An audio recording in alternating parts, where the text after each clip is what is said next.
जय माता रानी के सभी मित्रों को। दोस्तों, कई लोगों के मैसेज अभी बीच में आए हैं, मैं उनके लिए वीडियो डाल देता हूँ जरा।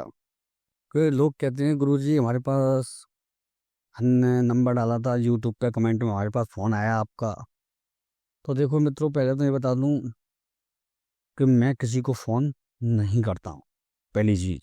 और फिर अगर मेरा फ़ोन किसी को जाएगा तो वो एक ही नंबर से जाएगा, और वो भी व्हाट्सअप कॉल 9760986145। ठीक है सर, ये मेरा एकमात्र नंबर है जिससे मैं कॉल करता हूँ लोगों को। तो अब आपके पास किसी और नंबर से कोई कॉल आता है तो आप समझ जाइए वो कोई फ्रॉड है। ठीक है ना। तो ऐसा बहुत समय से हो रहा है कि मेरा नाम एक ब्रांड बन गया है, तो इस वजह से लोग कॉल करते हैं। आज भी मैंने कई लोगों के मैसेज पढ़े तो मैंने देखा मेरे पास नंबर भी आ चुका है, और उसकी खबर भी ले लेंगे, ऐसी कोई बात नहीं है। लेकिन आप ऐसा ना करें कि आप ऐसे आंख मूंद कर विश्वास ना करें। चेक करना हो, यदि कोई कॉल आता है चेक करना हो तो उसका कोई मतलब ही नहीं बनता चेक करने का, क्योंकि नंबर मेरा होगा यही वाला 9760986145। तो ऐसे धूर्तों के छलावे में ना आए, और अपने दिमाग को सही रखें और सावधानी से सोचें इस बात को कि मैं किसी को कॉल नहीं करता हूँ।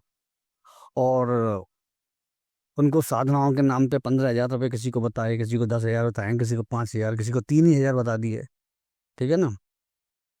और बातचीत से ही मालूम पड़ जाता है फ्रॉड की। तो और इसमें कोई दिक्कत वाली बात नहीं है। ऐसे लोग जो ऐसा फ्रॉड करते हैं, उनके जीवन में उनकी सबसे प्रिय चीज खत्म हो जाती है।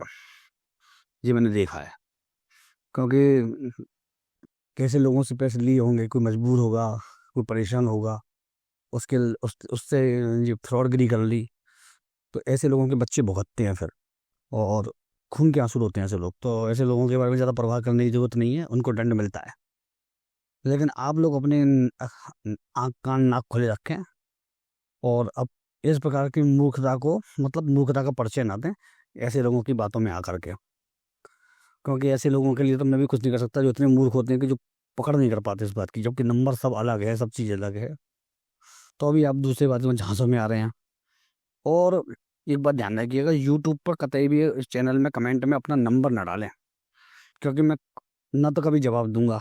अगर आपके पास आएगा तो किसी फ्रॉड का कॉल ही आएगा उस नंबर पे जो आप डालेंगे कमेंट में, तो नंबर ना डालें। ऐसे लोगों का हमेशा नुकसान ही होता है जो फालतू में इस तरह नंबर डालते हैं। ठीक है ना। तो इस चीज़ का भली भांति ध्यान रखें। और अगर कोई कॉल करता है किसी नंबर से, तो उसको अच्छी तरह से उसकी औकात दिखा दें, जो मेरे नाम से कॉल करे। तो फालतू में टेंशन लेने का काम नहीं है। तो ये दोबारा से समझ लें कि मैं कभी किसी को कॉल नहीं करता हूँ, और ऐसे लोगों की टेंशन मैं नहीं लेता। और अगर आप ऐसे लोगों को पैसा देते हैं या कुछ भी करते हैं तो वो मेरी जिम्मेदारी में नहीं है, ध्यान रखिएगा, मैं उसका जिम्मेदार नहीं हूँ।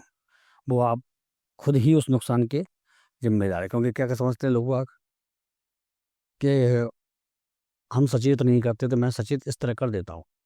जब हम साधना या कोई चीज़ शुरू करते हैं तो सबसे प्रथम पूज्य गणेश जी भगवान होते हैं। ठीक है। तो प्रथम पूज्य गणेश जी भगवान के लिए क्या चीज़ करनी चाहिए? गणेश जी दूर्वा से बहुत जल्दी प्रसन्न होते हैं, और गणेश जी जो अमंगल है और विघ्न है उसका नाश करते हैं। आप ये समझ लीजिए कि जिस पर गणेश जी की कृपा हो जाती है उसके जीवन में सभी बाधाएं दूर हो जाती हैं, सब तरह की दिक्कत से वो मुक्त हो जाता है, सब तरह की दिक्कत से वो मुक्त हो जाता है। और बहुत एक अचूक उपाय बता रहा हूँ आपको कि गणेश जी को प्रसन्न करने का सबसे आसान, सरल और सटीक तरीका, जब भी आप पूजा करते हैं सुबह, तो दूर्वा होती है, दूर्वा जो घास होती है ना, उसके 5 वो लेकर के, 5 घासें लेकर के अलग अलग, और हरी होनी चाहिए, और गणेश जी को अर्पित करें। ठीक है। गणेश जी के सिर पर, मस्तक पर रखना चाहिए, ध्यान रखिए। चरणों में दूर्वा नहीं रखनी चाहिए, ध्यान रखिएगा। बहुत से लोग चरणों में चढ़ा देते हैं, तो दूर्वा उनके मस्तक पर रखना चाहिए। और जो इसका मंत्र होता है वो शायद सामान्य जन को मालूम नहीं होता। हम लोगों को जब पूजा पाठ करते हैं उन लोगों को ज़्यादातर मालूम होता है ये मंत्र। ठीक है, सिंपल मंत्र होता है बिल्कुल, और पूजा पाठ में आता ही है। ये मंत्र होता है, इदम दूर्वादलम ओम घम गणपतये नमः। इदम दूर्वादलम ओम घम गणपतये नमः। ठीक है ना। ये बहुत सुंदर और शानदार उपाय बताया मैंने गणेश जी की प्रसन्नता के लिए। अगर किसी साधना के लिए आप गणेश जी का उपाय करने जा रहे हैं तो इस मंत्र को आप बेझिझक कर सकते हैं। इस उपाय को आपको उस साधना में सफलता का परसेंटेज 100% हो जाएगा। ठीक है ना, यानी कोई विघ्न नहीं आएगा। और एक मैं आपको बता रहा हूँ शमी का एक उपाय। अपने जो ग्रंथों में कई जगह शास्त्रों में लिखा हुआ है, शमी होता है जो पौधा होता है, वो उससे शनि भी प्रसन्न होता है और गणेश जी को भी प्रसन्नता मिलती है। तो आपको शायद इसका एक किस्सा नहीं मालूम होगा कि राम जी ने भी रावण पर जो जीत हासिल करी थी, विजय प्राप्त की थी, उसमें शमी की पूजा की थी। ध्यान रखिएगा, राम भगवान ने जो रावण पर जीत हासिल की थी। तो ये किस्सा मालूम नहीं होगा लोगों को, लेकिन बता देता हूँ।